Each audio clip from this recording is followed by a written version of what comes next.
Hello and welcome to this video. Today just going to show you how to make a very simple couple of loaves of bread, just in case you've been affected by what's going on in the world right now. I thought this might help. Someone said to me the other day that they actually couldn't get hold of a loaf of bread in the shop, so I figured, well, all the ingredients we can probably get hold of, so I'm just going to teach you a very simple basic bread recipe that can hopefully see you through for the foreseeable future. If you could do me a favour and just share this video around as many people as you can. There's going to be somebody out there that's in need, that needs to know this information or could do with using it. If you could also just give us a like, maybe a subscribe on the channel, that'd be great. And if you do end up making the bread yourself, just drop a comment and hopefully we can share pictures and we can share different recipes and see who's making the best bread.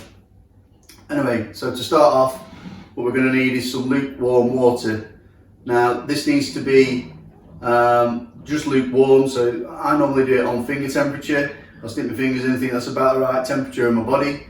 So I'll stick that in there. It's about 36 degrees roughly, that's centigrade. And you want 500 mils of water. Now your 500 mils of water is to activate your yeast. So the next thing you're going to need is a dried yeast or a fresh yeast. I've actually got dried, and the way this works is with fresh yeast, this recipe would be 25 grams. So we'll be going 500 ml of lukewarm water to 25 grams of yeast, okay? But that's fresh. Now with dried, you half it. So I've actually got 12.5 grams of dried yeast. Now if you haven't got any digital scales, some mini scales to actually weigh this out, you can roughly get about 12.5 grams on 2 level tablespoons of dried yeast. So hopefully that helps you out. So anyway, that goes in there. And we'll just give that a little stir. And that'll now activate the yeast. Make sure it's all stirred in good and proper.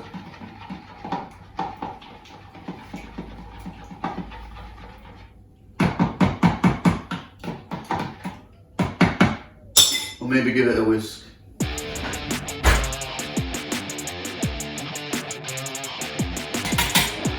Okay, so that's all mixed in. Put that to one side, leave it alone. The next thing we're going to need is some flour. So I'm using French T55 bread flour, but you can just buy regular strong white flour from your local shop.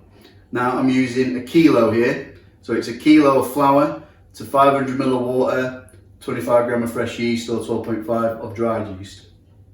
Now it's worth noting that if you want to make a 50-50 bread, you can use 500 grams of strong white flour or T55 flour and 500 grams of whole grain flour. Now whole grain is better than wholemeal because you'll get more nutrients from it, but you can do it with wholemeal, that's fine. So 50-50, that's what you do. If you just want a white bread, then just use a kilo of strong white flour. So that's going to go into the mixer. And if you don't have a mixer, you can just do this by hand in a bowl, like your mama used to do. Next thing we've got is salt and sugar. Now you don't need that much salt and you don't need that much sugar. I've just put them in bowls to make it easier. So I go 1 handful and a handful. Salt will season the bread. The sugar will help to activate the yeast. Also adds a nice little sweetness. And then to finish off, you want a fat. Now you can use butter. I prefer to use olive oil to get a nice golden crust. Don't really measure it, but if you want to, it's 2 or 3 tablespoons. I'll just put a little bit in. Okay? And set that mixing. It's going to be quite loud this, so I'm just going to turn it on, then turn it off and talk again.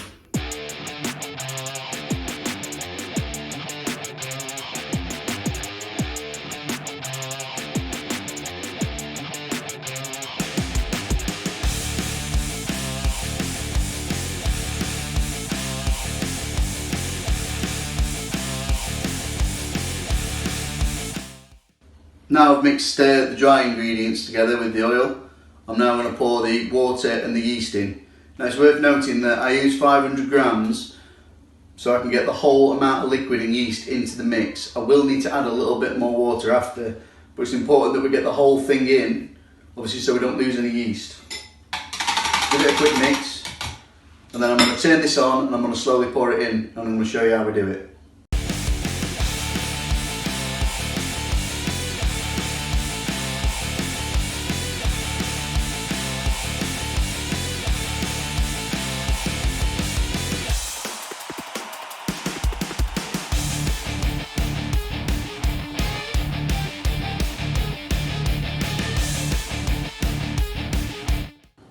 So you can see that's still a little bit dry, so now I'm just going to add a little bit more water and show you how it all binds together.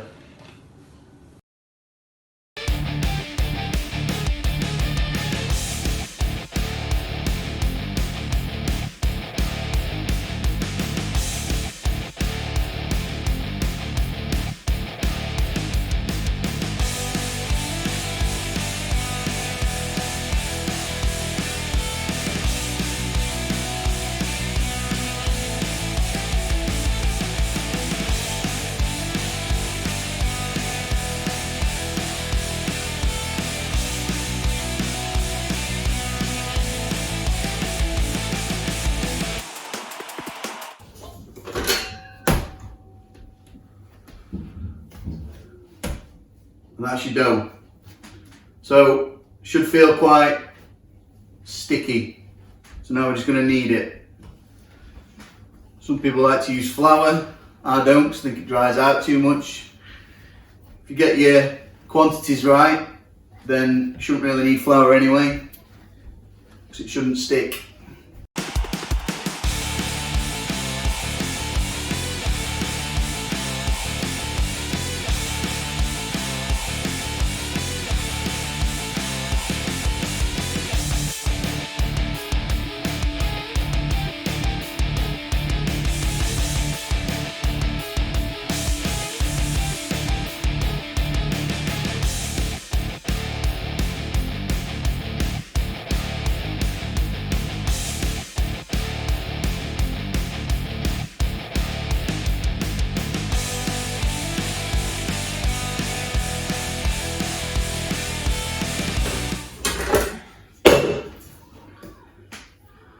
Pop that back into your bowl. Now you've shaped it. Then you want to get a tea towel, wet it, and wring it out. Should be no drips coming out of it, just damp. And that wants to go over here. And now you need to put this into a lukewarm place, right? So if you've got, I don't know, like a windowsill that's above a radiator, that'd be great. That's where I'm going to put mine now. And then we need to leave this until it's doubled in size. Now I'll just show you quickly where that is in the bowl, so that when I pull it out I can show you how much it's grown. This will probably triple in size, which if you can leave it a bit longer to get even bigger, then do so. But I'll let you know how long I leave this for anyway. So I'll see you in a bit.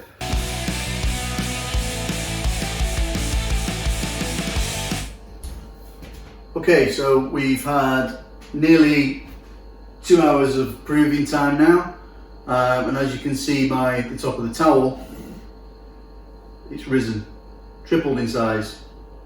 So we can now take that off, put it to one side, you'll want to use this again, okay? As you can see there, it's huge. The importance of having the damp towel over having a dry towel is that the damp towel will keep moisture in and stop the top going dry. Okay, so that's why you're damping your towel. Anyway, so now what we're going to do, we're going to pull this out onto the work surface.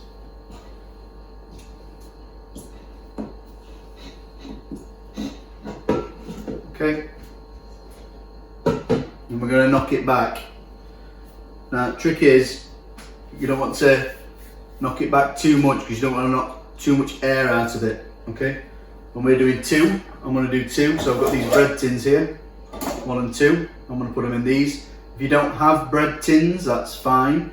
You can just turn it into balls, put it on a baking tray, stick it in your oven, okay? But I'm putting it in these. So I'm going to cut it into two.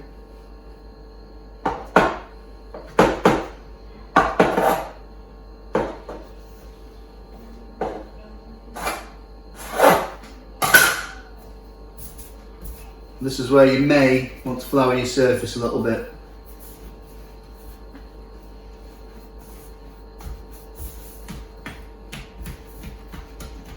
The idea is try and keep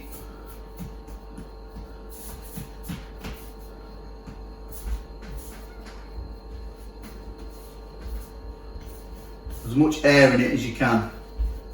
Don't want to put too much pressure on, don't want to work it too much. Just knocking it back. Get a nice shape going on for your bread.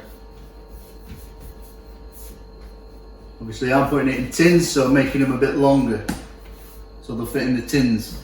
If you wanted to do it nice and round, do it like that, stick it on a tray, that'd be fine, okay?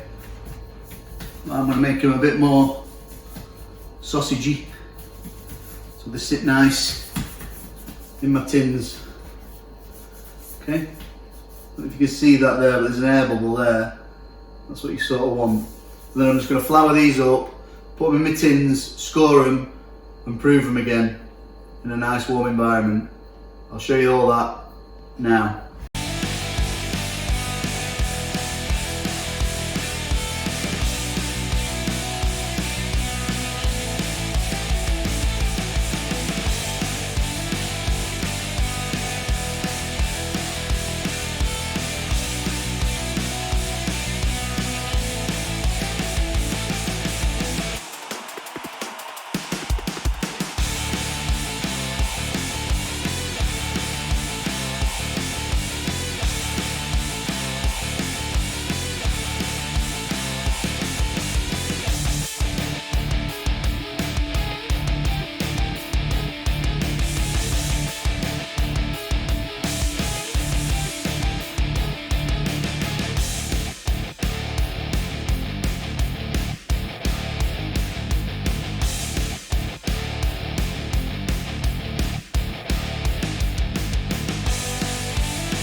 Okay, just so that you can see, I've now put these on top of the radiator. It's not on, but I'm going to go and turn it on. And I'm going to leave these with that damp towel back on for about another half an hour, just to let them prove again. Second proving phase. And then we'll preheat the oven and we'll start baking. Okay, so these have now proven nicely. They've risen out of the moulds. And they've been proving for about another half an hour. Now I'm going to put these into the oven at 180 degrees Celsius for roughly about 20 minutes. And we'll see what they turn out like.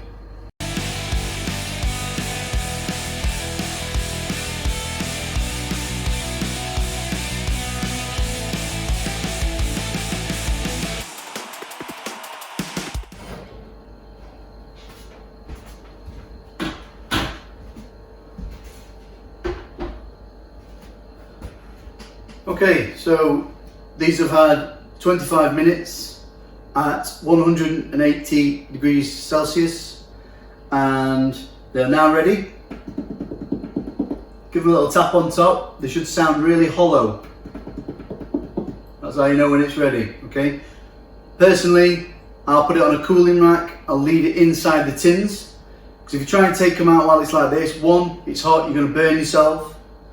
And two, because it's expanded, it'll push against the side of the tins. So if you let it cool down a bit, it'll contract and they'll be easier to take out. So that's everything from start to finish. I will drop the list of the ingredients into the description of the video.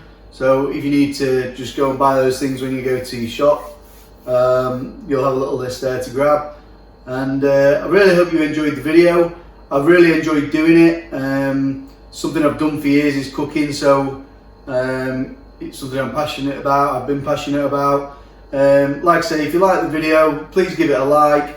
Please pass it around. I'm not monetizing this video or anything like that. It's literally just there for people's information in this time of need. So it's to help others, it's to give people understanding that they can make food at home.